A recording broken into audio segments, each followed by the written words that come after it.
If you have questions, please line up by the microphone since the internet's been flaky. I will first ask the panel, a number of you interacted with these NGOs, and often these were small organizations without IT security expertise. How did you balance the roles of researcher and probably being the person or people they'd reach out to if they had a security issue? Did that prove challenging? Did you run into that issue?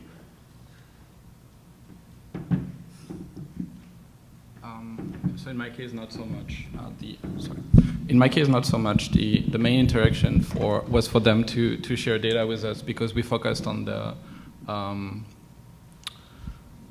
reconnaissance phase. We did not have to deal with compromised systems, for example. So it was mainly data sharing.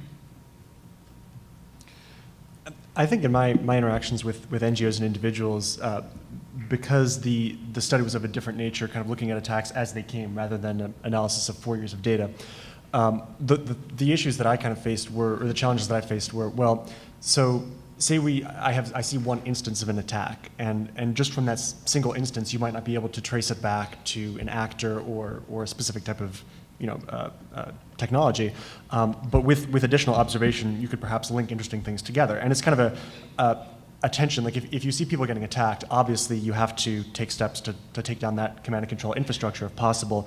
If this is hosted on like VPS providers, send complaints and get the domain names or the IP addresses suspended. But there's also a tension as well. Like you want this to be developed. You want your story to be developed well enough so that you can give compelling warnings to people. Like just saying, oh, people are sending out malware, don't open attachments, versus building this entire story of, oh, look, this is the government targeting you guys, there could be serious consequences. And I think people pay more attention if there's like a compelling story around that. So there's definitely the tension of needing to map this out to tell a compelling story, but also you want to take stuff down so that people aren't getting owned and suffering these negative consequences. In our study, part of the work that we do, it includes fieldwork and interviews with the organizations. So as a result, we get to interact directly with them and see the sort of attacks that are coming in. And a large part of this is to work on education as well. So while we don't have to, but we do sometimes help with that sort of cleanup and technical assistance in the process of getting samples, especially in the Tibetan community. They have a history of antivirus companies in particular, researchers coming in, scraping them for data, and then never contributing anything back to the community. So what we try to do is meet people and talk to people face to face and understand what their threat models are like, what they're actually dealing with day to day.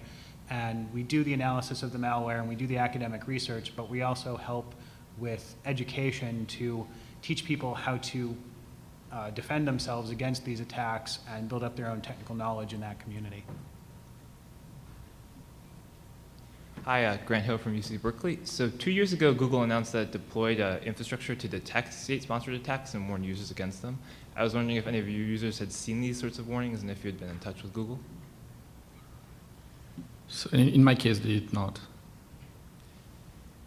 So in my case, I was contacted by a number of individuals and groups who were like, oh my God, I see a warning in my account. Like, what does it mean? If you're familiar with the warning, it says, just kind of like a yellow box at the top, we believe that state-sponsored attackers may be trying to compromise your account or your computer. Click here to learn more.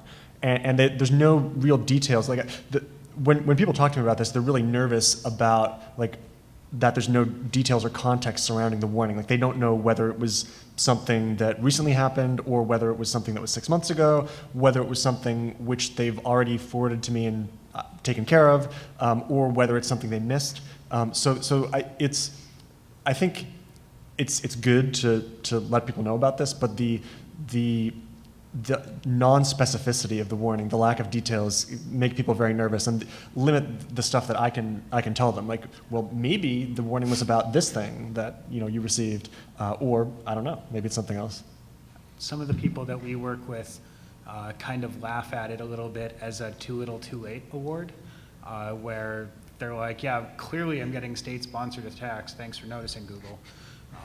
It's because of the lack of information that comes along with it that it makes it not particularly useful, because those sorts of people already are aware that they're coming under heavy attack in our case.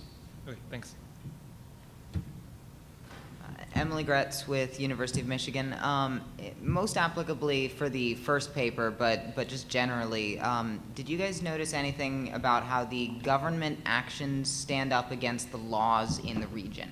Like, are they breaking them and then just trying to go unnoticed, or just doing legal and really sketchy things? Well, in some cases, it does appear that the government is breaking the law. For example, there's a recent case in Bahrain where a number of lawyers were targeted with this spyware, and there's specific provisions in Bahraini law which would make this type of surveillance on lawyers generally illegal.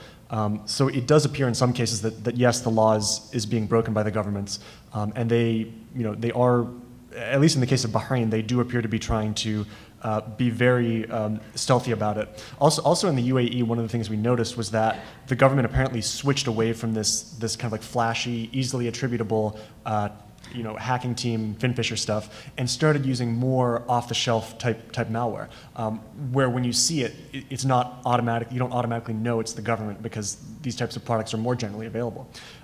So I think the models definitely, be as covert as possible, and I do think that in some cases there has been laws that have been broken. Yeah. Thanks.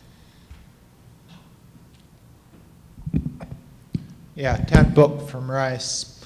I was curious if any of you, or the people you worked with had tried responding to any of these emails, and if so, do you learn more about the attackers from responses? So in my case, we tried it once. The attacker sent an Android malware to my volunteer, and I asked my volunteer to ask the attacker whether he.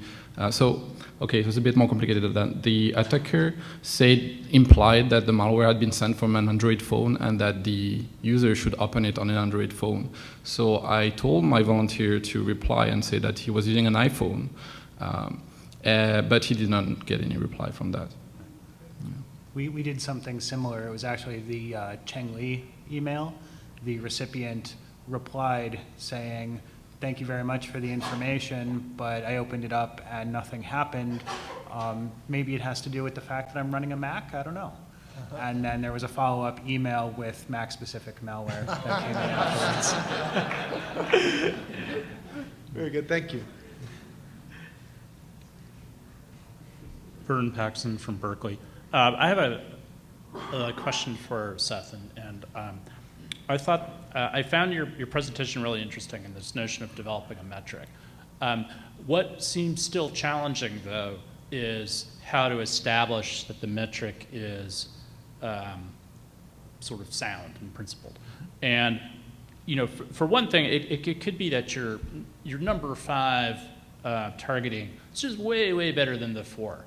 Or just a bit better, and the 4 is way better than the 3, and so forth. And same on the technical end. There's really, at least I didn't gather from your presentation, a basis for A, these things ought to have these numeric values, and then B, it makes sense to multiply. And so, I'm not looking to discourage the work, but actually just the opposite. I think that it's stimulating to start talking about this, but I think there's a lot still to be done in order. What do we want with the metric? We want it to be like predictive or have explanatory power. And so that a number, right now, I don't know whether your 6s really are worse than your 5s, because I don't know whether you've got the weighting right or whether multiplying is what makes sense. That then also brings up how incredibly handy it would be to have a corpus of successful attacks. So we could look and say, well, gee, let's do the statistical test. If it's targeted thusly and it's this technically sophisticated, it has this probability of success and the like. And there's, I think, a lot of work to do there. So I have 2 sort of questions. There's a specific one responding to the development of the metric, and then a broader one, which I think is really the challenge for this work, which is because we encountered this in the Bill's work when we were putting it out for peer review, that our research community struggles to say, oh, this is principled science, even though I think the work is very important. And I think they struggle with that because it's so fledgling. And so I'm interested in other thoughts on, okay, how do we pull in the community, the academic research community, to say, this is really substantive stuff to work on, and here's a roadmap. Okay, well, you're absolutely right about the limitations of the metric there. It is brand new, and we don't have any experience with running it on data sets outside of our own. So we're hoping to see that more with other data sets and start to make refinements, looking at the possibility of changing it from the arbitrary decision of the multiplier. The main reason for that was just because CVSS uses that sort of a model, and it's not scientifically precise either, perhaps, but it's a good first step. And if we can find ways of doing alternate methods of statistical weighting on the two factors based on what we actually see in practice, then that would be great. And we're hoping to do continual refinements in that way. One thing that we're doing is when the study is released in October, we're going to be publishing our data sets, and everything is going to be, the TTI on everything is going to be calculated, as well as the content coding as well. So the codes applicable to each of the emails in the data set are going to be there. And so if maybe if we could work towards finding a way to do similar coding from other data sets, we could use combined data from different recipients, different types of recipients, to come up with better ways of improving the metric. Okay, and then there is this broader question of engaging the community. In fact, if I were to speculate, had only one of those 3 papers been submitted, we wouldn't be here because they're viewed as, this is what I gather, and I'm talking not only from feedback from our Shepherd and the discussions and so forth, but also how our submission to Oakland of pretty much exactly the same paper was treated. And I don't really blame the PCs per se. I mean, I don't think they were like being dumb or anything. But I think that the bridging this gap, I really would love to have a dialogue about, okay, how do we turn this into something that is academically respectable? And we don't get reviews that are essentially, that would be a cool blog post, why don't you do that? Which is more or less what the, some of the peer review response to it is. Do you have thoughts on that? So does it make sense the way I'm framing it? I think I'm following you. This would, by the way, be a good discussion for the 9:30 Birds of a Feather session. So if I may comment, I think one of the problem with the studies that we've done so far is that they are very, by definition a target attack is targeted, so they're singular. They're very specific, and it's hard to generalize. And another problem is that they are low volume. So in my case, I was lucky that the data set I was analyzing was fairly big, but I think for the other 2 papers, it might have been also problematic to, have the reviewers argue that they were so small that they were even less representative. Yeah, I hear you on that. So I'm not quite sure, but I would think that perhaps moving towards the monitoring, the attack attribution, from a technical perspective, not necessarily by cause and effect relationship like Bill's paper did.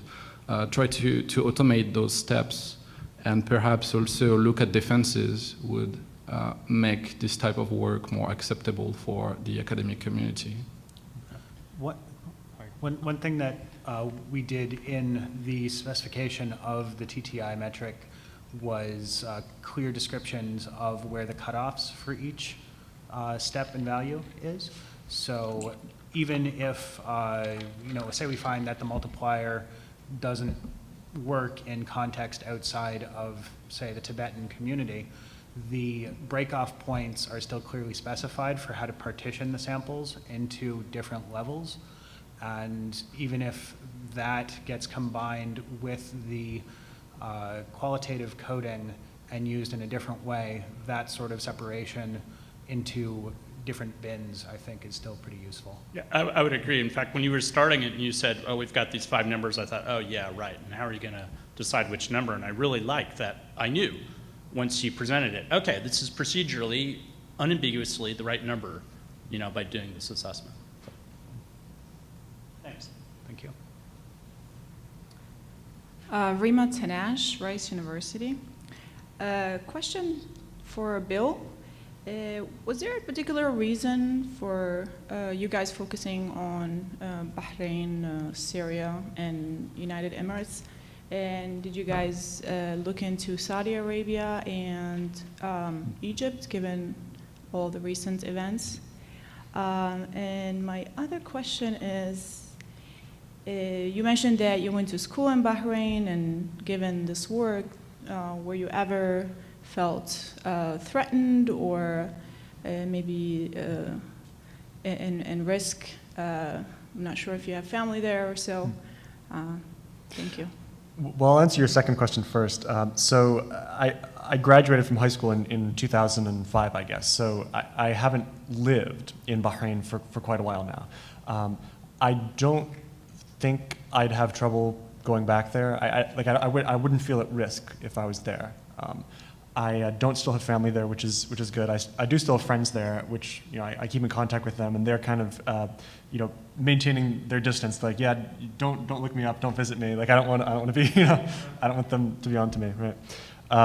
So to your first question, mainly I first started looking at Bahrain just because that was the area I was working on in my activism, and then, you know, in response to all this publicity about the initial work, some people in the UAE reached out to me and were like, hey, I also got similar suspicious emails, could you take a look? And then kind of built out and expanded that relationship.